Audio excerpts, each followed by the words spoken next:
Hello and welcome to Progress Not Perfection. My name is Della and I have a very special guest, Catrina Puckett. Hello. How are you? I'm good. How are you? I'm doing good. Just go ahead and let you know that this will be televised on KCM and my YouTube channel. Not a problem. Is that good? That's good. I'm excited to hear your story. Thank you. Just like your lovely husband, I've never heard you speak before. So tell me, are you from Knoxville originally? I was actually born in Kingsport, Tennessee, and moved to Knoxville when I was 3 or 4 years old. And you've been here ever since? I have. All Vol? Not necessarily. I don't know if we can do this interview. I just don't know. We'll talk about that later. Alrighty. But so let's get to it. I'm excited to hear your story. So, where did your addiction begin? Well, once I got into recovery and started looking at my past, I recognized that that way of thinking had been in me my entire life. So it really began as a child with the self-centered thinking. You know, like if I saw something and I wanted it, I'd find a way to get it. And that's how it started. And of course that grows into something more if it gets triggered into the independence of adulthood. So it started early. As far as really recognizing that I needed to find some kind of help that was effective for me, that happened when I was going through a very difficult divorce and child custody process. And I was rather isolated and not happy with myself at all. I had made some very poor choices, but I didn't understand why I had thought those choices were okay at the time. Like, what is wrong with me? And I had tried going to various churches, and I would attend for a period of time, and it would meet part of my need, but it wasn't meeting the need of how for my mind to change, my thinking to change. And I went to some professional mental health people, and to some degree, but I still couldn't put my thumb on what was going on until I sat in a 12-step meeting, and I was in my mid to late 30s, actually. I was a late bloomer when it comes to that. And I heard some of the literature read, and I was like, that's me. That's me.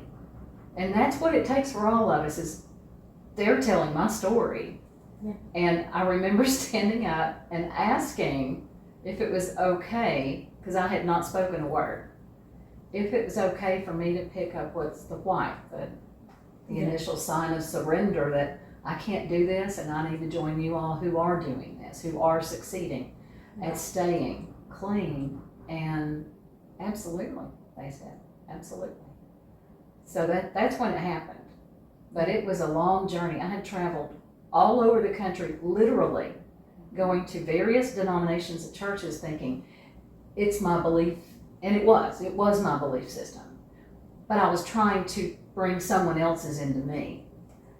And nothing against churches. It just was not what was clicking. And the biggest area that I struggled with was I was comparing what was happening with me, with my consumption and use, to others. Well, mine wasn't as bad as theirs. I didn't have any DUIs. I didn't have arrests, of that nature. That wasn't happening in my life. I didn't have tracks on my arms. I wasn't dealing. There wasn't anything like that going on, but something was wrong with my thinking. And it was after a couple of simple fender benders, but auto accidents, that I recognized a pattern that within 48 hours after having used, something was off, that I would have a failure of good judgment, such as a driving. Was I under the influence behind the wheel? No, but my thinking wasn't right. Something marred my judgment. Yeah. And I was like, it really is that simple. Yeah. It really is that simple. Yeah. You consume a mind or mood altering substance in a manner that's not good for you, regardless of what doctors say, regardless of what family or friends say, regardless of whether it's legal or not, but if it's not good for you, you got a problem. And I remember doctors prescribing medications to me for anxiety and depression, and 3 days later I'd be laying on my deck feeling the same way as when I'd used. And I was like, that's not how I want to feel. And I would take all the samples back, terrified my children would get into it. That was my first thought, because my father had become extremely dependent, inappropriately so, on prescribed medications, and I was terrified anyway. Yeah. So I began to ask others in the program, would you help me? And they started pointing me to some of the women. And eventually I found a lady that would take me through the steps. And the lights came on. It was like, oh, hello. It's not just me. It is my belief system, you know. How do we fix that? And it began to change. How I thought, my ability to forgive and not be resentful. Yeah. I was so afraid of becoming that 50-year-old woman down the road who would be bitter and you just didn't want to be around her because of my experiences, the pain I've been through, some of the injustices I had experienced. And granted, a lot of this was all mine, but yet other people had their parts too, and it's like, I don't want to be her. I want to be free. And it began. It's been going ever since. So what is your clean date exactly? How long have you been going strong? I was in Fort Lauderdale, Florida with someone I didn't need to be with. Came home on the plane, and that was the last time. And so January 27th of 2006 is my clean date. So 17 years. 17 plus years. 17 plus years. Mhm. I'm definitely very, very, very proud of you. Thank you. It's a wonderful journey. I'm getting close to 3 years. I know, no fronts. No, I get it. I get it. No fronts, but I'm getting close to 3 years. That's awesome. And I never thought that I would make it this far. And anybody that knew me, they didn't. Right. Yeah. Right. I mean, 12-step recovery has given me an opportunity to have such a point of view of care, compassion, and love for people who are not like me at all from the outside, right? But the diversity in the fellowships of 12-step recovery is so vast. I mean, we come in all kinds of shapes, colors, thinking, you know, just all kinds of things, experiences, but that common thread of this thing's gonna beat me without you. I need you. I need we. And I got a much more open mind about how to live and other people's manner of living. So how long would you say that you were in active addiction for? As far as actually consuming, using, Yes. let's see, we separated in late 1999, early 2000, is that right? And I'd say probably about 6 years is all it took. Yeah, it was 6 years. 6 lonely, long years. I was in active addiction for over 2 decades. I started using when I was 9. You were a late bloomer. I was very much a late bloomer. Very, very early. Yeah, I was a late bloomer. Now I remember, and this is funny, being 9 years old because my father was an active smoker of non-filtered Pall Mall cigarettes. Oh God. Right? That makes me want to quit smoking. I'm just So, saying. I loved my dad. I thought he hung the moon. And I snuck in his bathroom when I was 9 years old to smoke one of those. Oh my word. The toilet and I became friends briefly. And I didn't want to smoke cigarettes again, and that was a good thing. Yeah. That was a good thing. And I really believe, having done that, because I'd heard someone else had tried it, but they didn't tell me that part of the story. I really believe that kept me from going into active addiction earlier, because tobacco use is a gateway. It's the primary gateway to addiction. Yeah. And they proved that in a county right close to where I live several years ago. So if you don't mind me asking, what would you say your drug or drugs of choice were? Not are, were. It was definitely alcohol. I liked how when it went down, that first feeling, and then it felt warm, and then my inhibitions, which at the time I labeled as fear, but it was really, good boundaries, they were not present. And so there were behaviors that I had that weren't conducive to a positive kind of life. So but- were you a social drinker, or if you drank, you drank? And No, I was a social drinker, and the thing is, I'm a lightweight. It does not take much at all for me to be drunk. Right. And that was where that comparison had me in trouble. I would compare consumption amount instead of behavior and consequences. Right. And you can't do that. I can't do that. That will cause me, and it did for the longest time, and others, to believe I didn't fit, right? Where I didn't know where I fit. But what I could see was the train wreck that was happening. And it didn't take much. I remember one time I went to a opening of a small restaurant, and they gave away little, samples. And I didn't want to drive under influence, so I took it home, and I drank 2 ounces, and I felt wonderful. And 4 ounces, and I was drunk. And it was just wine, but I was drunk. It's the first time I'd had a measured amount, something like Yeah. that I could actually go, wow. That's what it takes. That's all it took. My mother was an alcoholic for decades, and towards the end,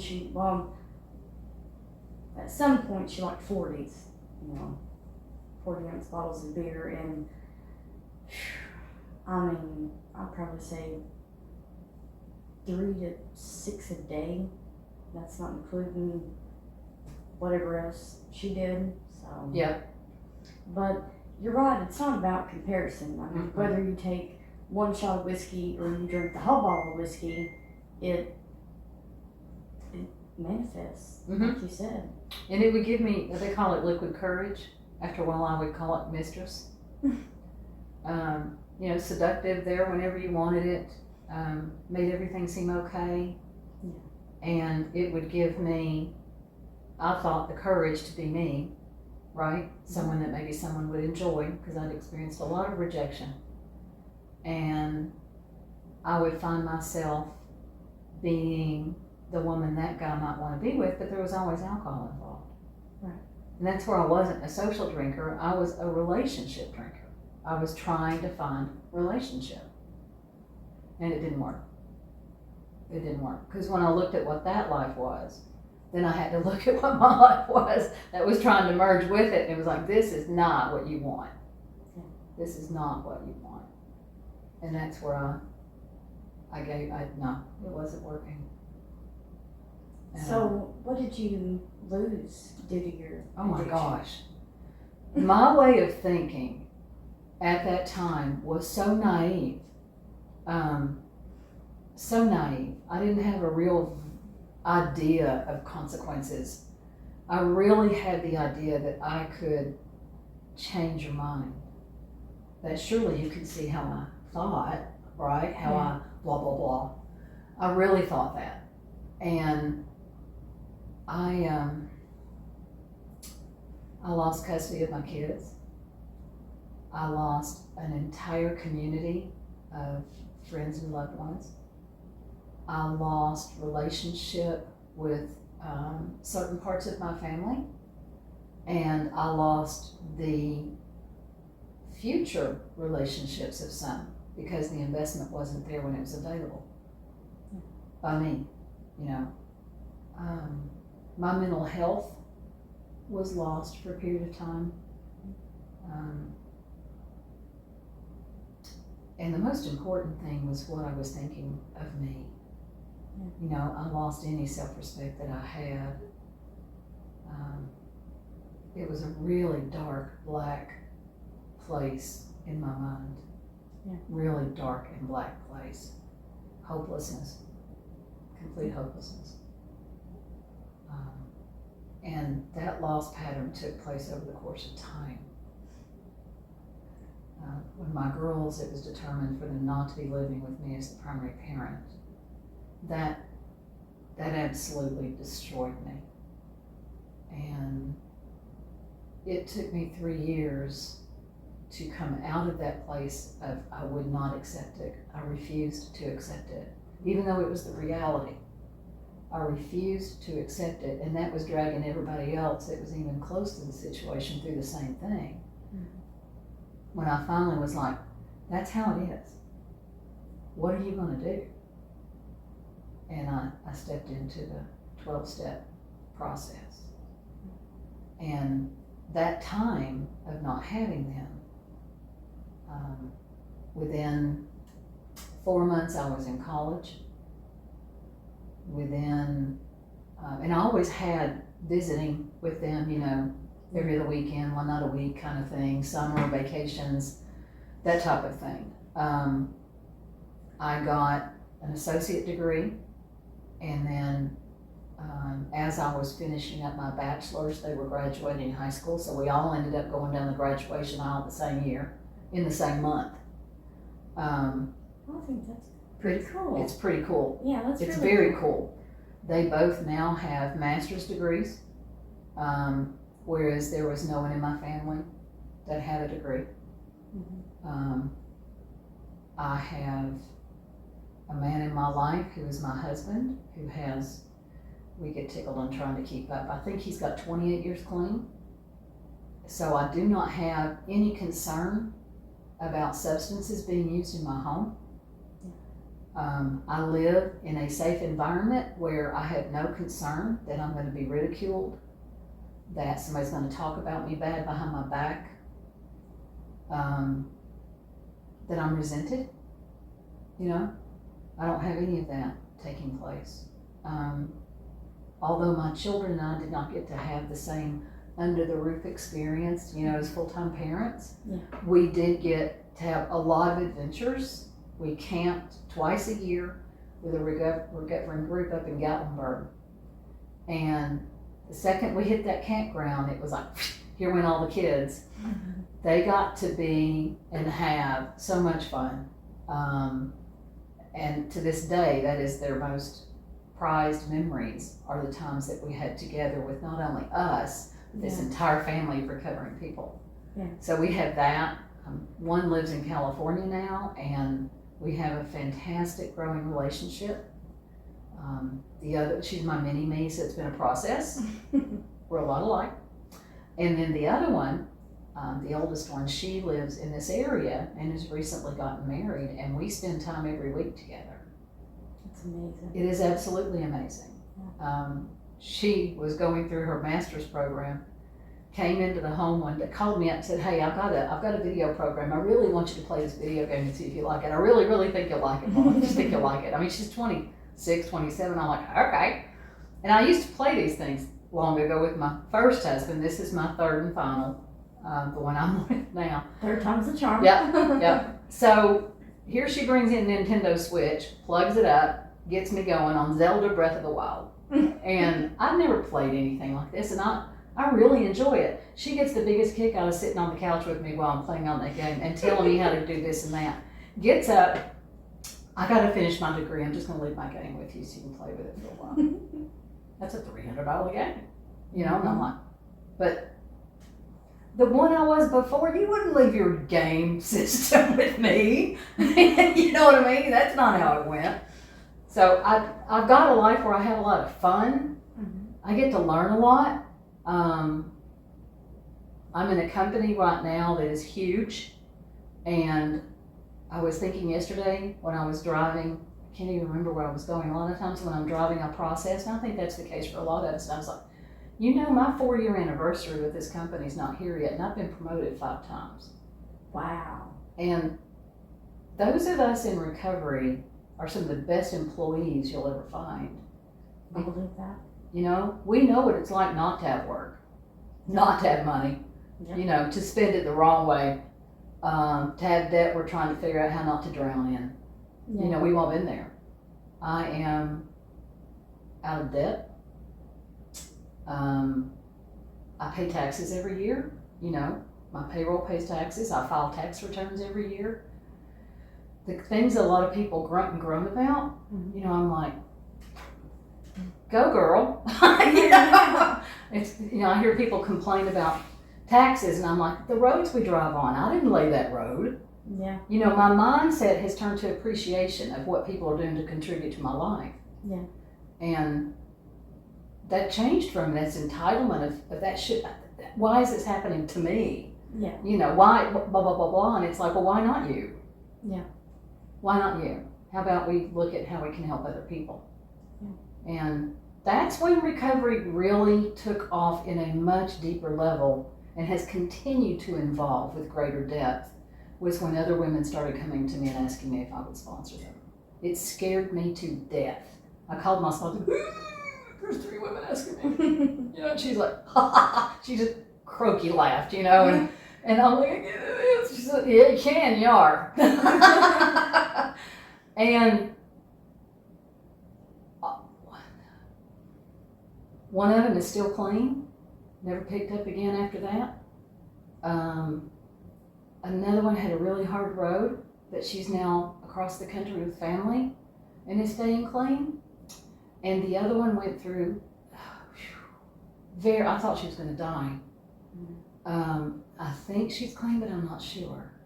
Yeah. But here's what's cool, I am. Yeah. When you start caring about whether or not someone else is doing step work, whether or not they're going to a meeting, whether or not they're talking to other people in recovery, you're no longer in your own head just about your own stuff. Yeah. You know, you're thinking about other people. And that's what it's about. It changes that self-centeredness into, what can I do for you? How can I help? Yeah. I completely agree with that. But at the same time, if you ask for a sponsor and you get one, you got to make that effort. Yeah. To call your sponsor. Yes. Being in recovery does not make sponsors mind readers whatsoever. No. It is not easy to pick up a phone and make a telephone call to somebody about things are difficult. Or even if things are good, right? It's not easy for connection. We have a really hard time with that. And a lot of people have been rejected. Yeah, you have, but the main one that rejected you was you. Yeah. Right? That's where it comes from. And a lot of people misunderstand that step work, it's not about sponsorship, although a sponsor guides you through. Yeah. Step work is about a relationship with you, figuring out who and what and how of your higher power. And your sponsor just guides you through that process. It's all about finding and continuing to grow in a relationship with something that is much, much bigger than the disease of addiction. And so many people don't know that. A lot of people don't. So you believe that addiction is a disease? It's a mental illness. Absolutely. Yeah. It's a medical condition. Yeah. The majority of us who have choose to recover, work steps, really work a program, a 12-step recovery program, we've learned that how we thought and what we did was literally already in our DNA. Because we can, as far back as we can remember, for the most part, we can remember thinking that doesn't line up with the other kid's thinking. Yeah. It's just not the same. Yeah. But when we figure out that there are a lot of us who have that thinking and that we have the disease of addiction. Some people call another component of it alcoholism. To me, it's all the same disease. A very destructive, self-centered disease that so many of us can enable and not realize it. And we end up helping someone destroy themselves by enabling them. Yeah. But when we recognize that this thing's been around all of my life, and we start uncovering it, because that's what it's about. It's like cancer that's not been detected until finally it is. And then when it is, the cool thing about it is, of all the diseases I could have, why not this one? I don't have to take chemo. Yeah. I don't have to take medication necessarily. Some people choose to and they need it for a portion of their recovery. I don't have to go to the doctor regularly because of the disease of addiction, in my case. I actually have become a better person because of it. I've got strength that most people cannot fathom. More than that though, I've got an understanding of when another person's suffering starts to speak. I get it. They're not alone anymore. The second they start to communicate, they're not alone anymore. They don't even have to open their mouth. I can look at their face and go, oh man, I have been where you are, and you do not have to live like this anymore. It's a terrifying world with the substances that are out there now. And very. And it's recognized now, even by our federal justice system, that the pharmaceutical companies have responsibility. And a lot. yeah. When I was early teens, excuse me, my knee, they were, I mean, just so many pills. Yep. So many pills. Yep. I mean, I was a pill addict, dependent by the time I was 13. Didn't even 14. realize it's what was happening. No. Yeah, the unintentionally addicted. Yeah. We've got a lot of elderly. My parents, they were unintentionally addicted. Yeah. And then of course there are other companies that have been involved now in an awareness of what's taking place. We've got a whole generation of babies who were born addicted, and the struggles that they've got. But the cool thing is, my kids got to be raised aware of recovery. Because they're welcomed. The adults that are my age, of the recovering community, know my daughters, and they know them by name. They hug them. It's like the family that we find in recovery is just astounding. It's absolutely astounding, and we can find a meeting anywhere in the world. We can find a meeting. Yes. One fellowship that I'm the part of has, I think, presence in 62 different countries. So it's international presence. But the most amazing thing about it is, like, for example, I sat down and did step work with a gal last night. And we met at a local cafe and sat on the outside little table. And she opened up her step working guide and I had mine. And it was the first time we'd really gotten to sit down and connect together. She's relatively new as a sponsee of mine, and to hear pieces of her story and to see the intent in her face on her journey with her higher power, and the pain that she's experienced and yet the peace that she currently has. You see the evidence. You hear the stories. And to have the privilege of hearing her responses to the time that she has spent answering these questions while in the presence of her higher power. I'm on holy ground. This is nothing about me. This is all about that journey. And I get to be a part of that. I'm a front row seat participant in someone else's journey with the one that saved them. The one they call God. You can't beat that. I mean, you just can't.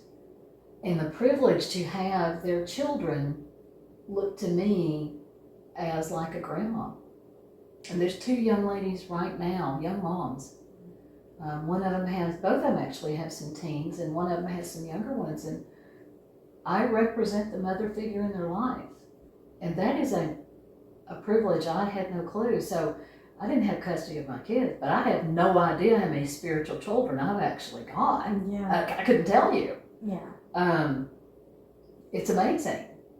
The impact that I at one time was thought to be able to have in a religious institution, a religious organization, is so much greater in this. Much, much greater than I could have had there. And it was painful not, it was painful to be extracted from where I thought I belonged in my life as a young mom. Yeah. That happened, divorce happened, child custody happened, all that pain happened. And then I get to where I'm willing to get to the other side of it. Finally practice acceptance, surrender, humility, and yet the determination was still there. Find some enthusiasm, find some gratitude, keep going forward. That's what gets me is gratitude. And I remember, I think I was working on the steps, and it came to gratitude. And I was trying to think of all these big things. And yeah, it's the little things. Yeah, and because I had just gotten out of jail, and I was like, I'm grateful to have an actual pen and not a little golf pencil to write this on. That's good. I have a pretty little notebook and not a legal pad. Yeah. Like I'm sitting here eating fried chicken. Right. Right. Working these steps, so it was just and not dumpster hopping. Yes, which I have done. That's that's a whole process. I hear you. I hear you. Yeah. My daughter went with me, literally went with me to Asheville, North Carolina, with other family members out of my husband's family, a bunch of us women. How many 30-year-olds will go with a bunch of 60-year-old and older women? But a lot, you know what I mean? It was the coolest thing, and we went to various little shops, and we went to a very well-known resort kind of area where we toured and all that kind of thing. And she bought me a little pad that had woods on it, and another little pad that said, go take a hike, little one, right? And I've got those in my purse. Now that doesn't sound like much, but I can't tell you the joy I get when I take that out of my purse and the child that I didn't get to fully be with, she could have hated me, resented me, never wanted anything to do with me, and had every opportunity to make that choice. Yeah. And neither one of my girls did that. Yeah. Neither one of my girls did that. And I really, truly, 100% believe it's because of 12-step. Yeah. 100%. I knew someone, they were in recovery, and her daughter went off and did something very risky and dangerous in the hospital type thing. And, they knew, like she was an addict and everything, but they didn't know. Yeah. And she was crying, and I just took a shot in the dark as to what I would have wanted from, like, my mother. Right.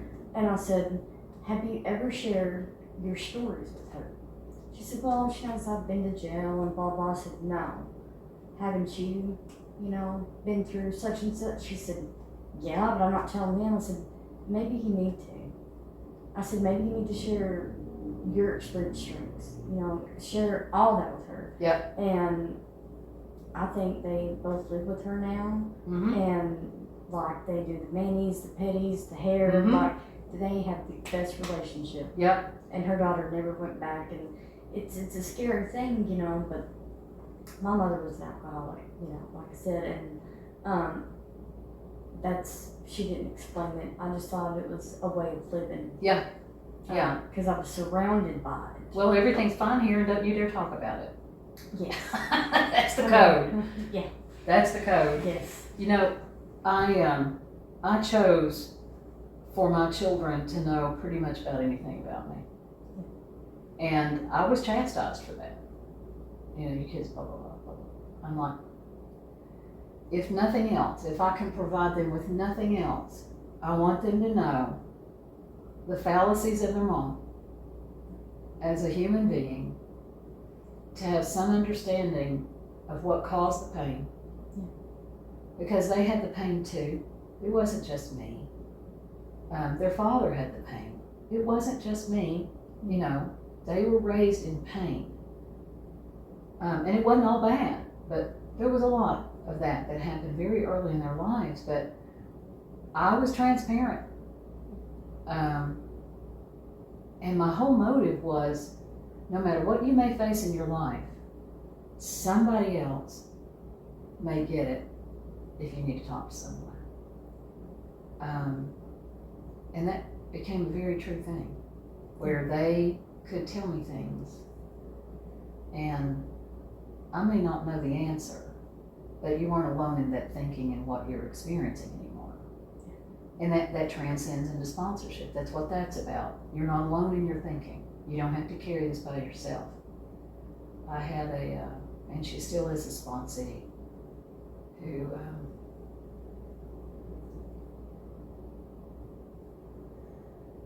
woke up one morning and her infant son was dead.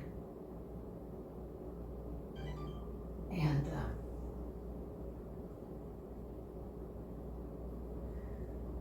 her second call was to me. And I walked that journey out with them.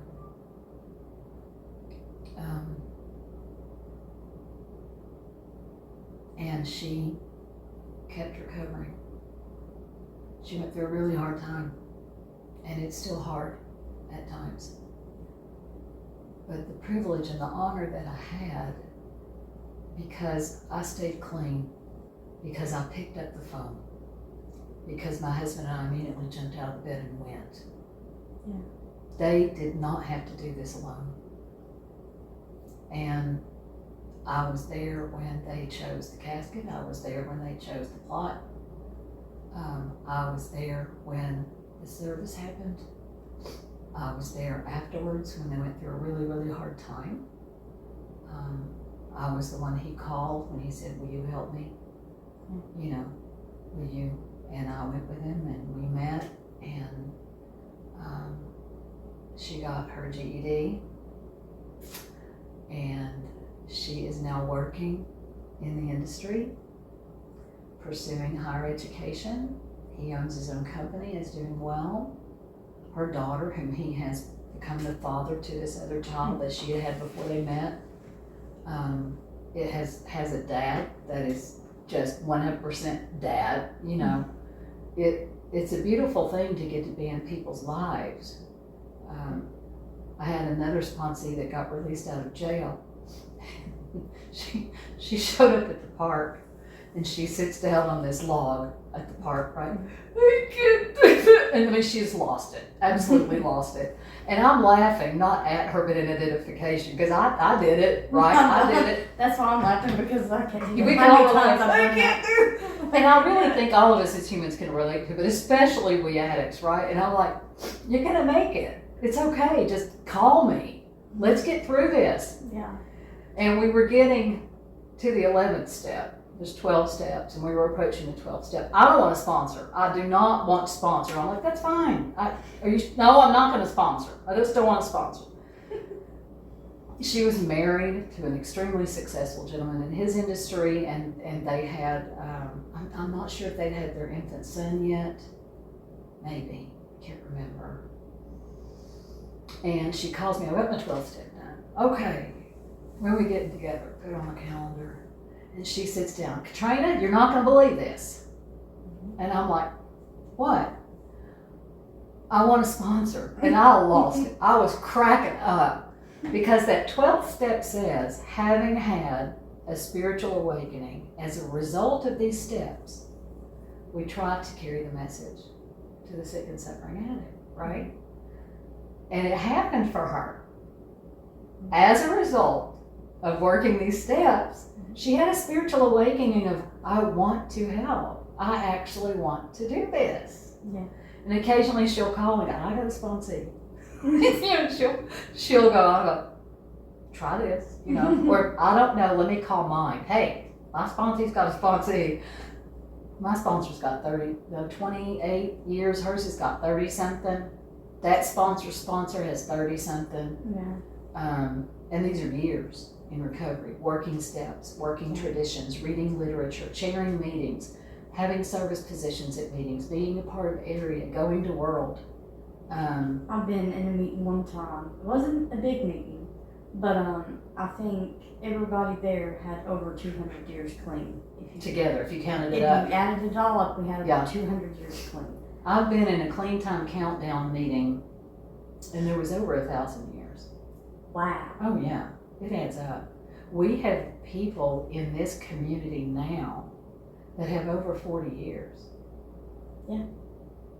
Over 40 years. One of the things I can tell a sponsee that's really caught up, in that self-centered thinking is, okay, this person's got 42, this person's got this person's got this person has got this. Call these people who have a lot of time because they're lonely. Everybody's afraid of them. Most of the people who got clean with them are gone. Yeah. Because we usually outlive the majority. I don't know how many we've buried this year. I have no idea how many we've lost. Last year, in the series of 3 weeks, we had person after person after person. I don't know what was on the streets, but man, it was taking them out. One after another, after another, after another. And I told those who were in my life, I was like, we can't get desensitized. We are at such risk of getting desensitized of the loss. Such risk. The whole world is at risk of being desensitized about addiction. The results of the pandemic, opioids, heck, before that, benzos, alcohol, all of it. And we cannot afford to do that. We cannot afford to be desensitized. What about the urge to use? Some people lose it, some people don't. Do you ever get the urge to use? Yeah. You do? Yeah. You're one of the many few that have said yes. I can't say for anybody else, but sure, there are times that it will flip through my mind, it'd be nice to have a drink. So what do you do when you have these thoughts? Like, what are some of your A lot of it coping depends. skills? Yeah, it depends on my mood. If I'm really frustrated, I will scoff at it. If I'm in a really good mood, because it'll hit at any time. I'm not responsible for what it tries to plant in my head. I am responsible for what I do with it. And sometimes I'll tell my husband what happened and we'll laugh at it. My main point of defense against it is to get into my program.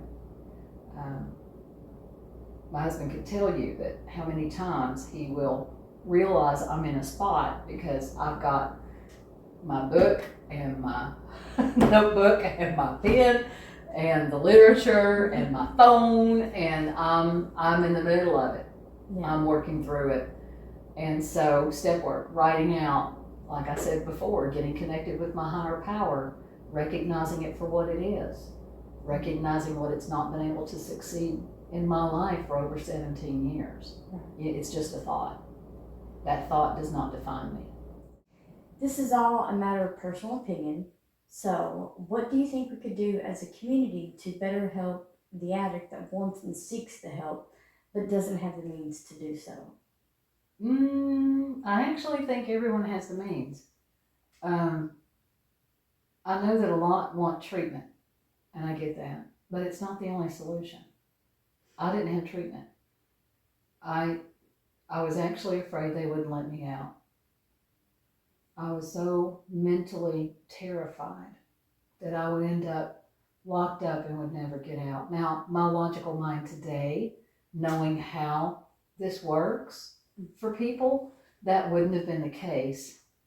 I was also terrified that it would be used against me. And I wasn't gonna, it was hard enough as it was to try to hold on, and I just wasn't willing to try anything like that.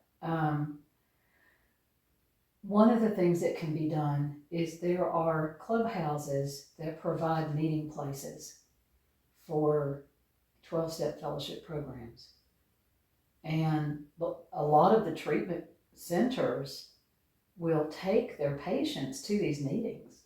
It's not uncommon at all that you'll see 3 or 4 vans that have brought patients to these meetings to give them awareness of when you are released from your treatment program or you step into the next phase, say a halfway house or something like that, you're going to start gaining responsibility like employment, paying bills, learning how to do this without substances.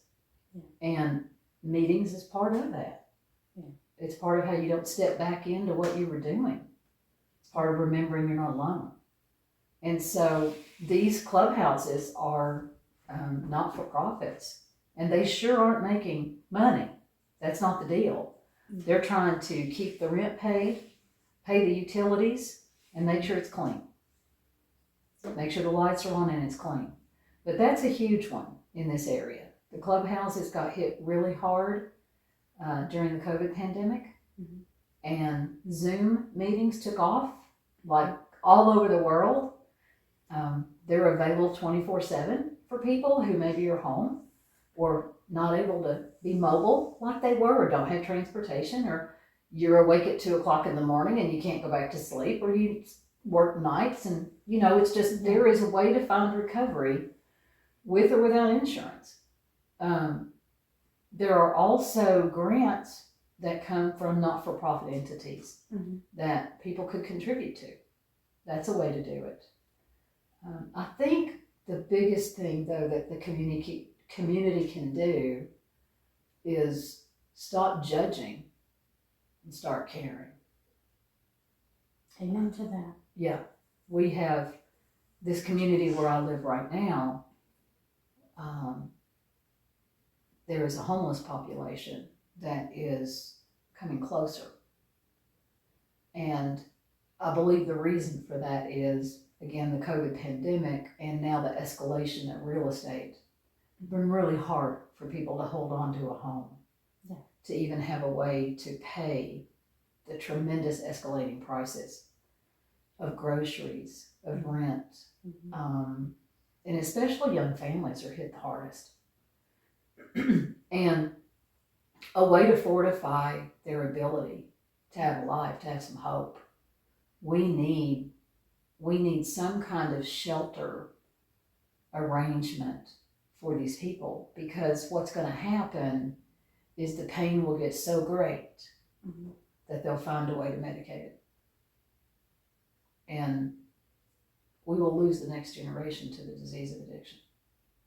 Yeah. We can't do that. Whether we want to own this or not, they are our future.